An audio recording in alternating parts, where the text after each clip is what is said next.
Good morning, my staff, my friends, and also our everyone. My name is Kornkit C. I came from Mahindra University, College of Sports Science and Technology. So today, I think we're going to talk about the cartilage.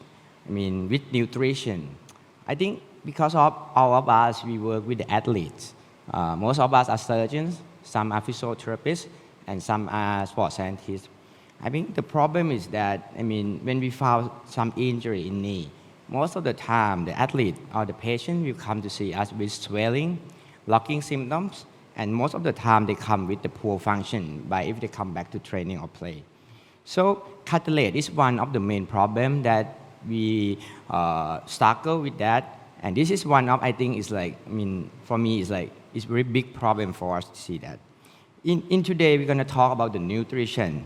The outline today, I'm going to talk about the evidence base that, the last 10 years, that they succeed or not, and which one is like a magic bullet or not that they can help our patients. And on the second, we're going to talk about the recommendation I call conservative treatment in quality. About that, some evidence suggest and in my experience. And the last one, we're going to talk about the future study that, this is a gap of knowledge that we can furthermore help society to study. At first, beginning from the pathogenesis of the cartilage injury, they did a lot of information, mechanical symptoms, and also they make the function worse. Right now, the supplement, most of the thing, they just try to reduce this kind of three things. The first one, some evidence that show that they can reduce the pain, they can promote the healings, and also they can make the joint better by the cartilage volume or etc. At first, the evidence base right now show that the glucosamine and chondroitin sulfates, they have evidence that they can reduce the pain and also improve the joint function. In the last 20 years, they show that, and also they can decrease the chance of OA by the joint volume also. On the second, vitamin D. Lastly, they show that vitamin D they can improve also the functional score, the pain score, and also the same. They can try to quantify the joint volume by measurable for the investigation. They said that they can have some evidence show that. On the third, they call omega-3 fatty acids. Most of the time, the athlete or the nutritionist, they try to make the patient make some supplement. They show that in this kind of thing, they can show that they can decrease the information in some study. And also they can show that they improve in pain score and functional score. And finally, they said that the functional is better. Next one is the collagen supplements. In this kind of thing, in our practice, we was asked a lot about this kind of product because this product is come many form in the market, and also they can use in some kind of cosmetic that some athlete or the patient they still use that before. In this kind of evidence, they don't show any benefit or positive effect that they can use for the cartilage injury. So. At first conclusion, I think right now the supplement or the nutrition or the other medication is not like a magic bullet. It's just tied to improve in some kind of the result that the patient will feel that example pain or the cartilage volume. So I think that the study should do more to be the better quality, especially for the randomized control trial with the standard treatment and etc. But the next one is my recommendation. Right now we work with the athletes. Most of the time we deal with the symptom when they come to see us. But the athlete, they need a game, they need a good movement. So for me, I think the quality of movement is the key of the thing. And on the second is about the load that the cartilage because the cartilage mostly that we have the problem is lower extremity. They use the weight bearing. So the key is the load that the athlete should be attain optimum load during the training.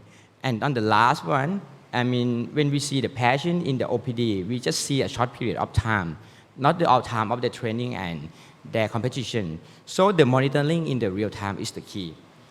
Right now, a lot of evidence they show that, if the athlete have a knee pain or some injury, if you can do the optimum load, you can do the monitoring between the match or between the training by whatever exact method, they can improve the athlete performance. In my experience, I work for the athlete like 12 years. I think our problem is about our time because mostly of us we are surgeons and most are maybe lecturers. We cannot go with the team all the time. I think right now we have a lot of opportunity like application, like web-based data. If we can have a method like that, I think it's going to be show that it's improved. And also the evidence is show that also. If you're interested, maybe you come to my work. We have innovative application about the injury modeling system that I implement for the Thai Taekwondo team and in my clinic for the patient. That we're gonna combine all of the treatment by the doctors, sports scientists, and PT in the same application. And the athlete will be monitored and will notify us anytime if they have any problem. And also we use the active monitor also. We have a good question for the overuse injury question every week to monitor the training load. If you're interested, you can walk down to the innovation. We will show you in the example of this kind of monitoring. On the second that I mentioned earlier, I think the quality of movement is the key of the cartilage symptoms. I recommend you to quantify the quality of the movement that the athlete have. Example, in this picture, you can see the lady and the gentleman, his movement. If we work in a team or in a sport medicine team, we have a lot of people who work together, like biomechanists, like an athletic trainer. I think in this kind of thing, if you interest, maybe I think we still need to challenge ourselves to learning about movement. In this picture, we show that I try to quantify the quality of movement in the Thai national team, in Taekwondo team, because in that time, we have a lot of problem about knee pain, especially, anterior knee pain. We found that, especially, they are the high level of the team, high level of the player in Thailand, and some, they got very successful. They still lack of quality of movements. So, in that finding, I show that the good performance, it doesn't mean a good quality of movement. So, the key for me is that the collection of the movement to be a good quality. By assisting with the team of sport medicine, example, the biomechanists or sports scientists and physiotherapists. This is the one that I try to implement in my clinic. In this picture I take last week, in my new clinic right now, especially we have the treatment room and the consultation room, but I implement we call assessment room to see the quality of movement. In this picture, I borrow the fourth page from the biomechanic division to my clinics, and I sat down in one room that I call, assessment room for the movement and collective exercise rooms. In this picture, right now I just developed this one. I consultation with the biomechanist, with sports scientists to see what we can do.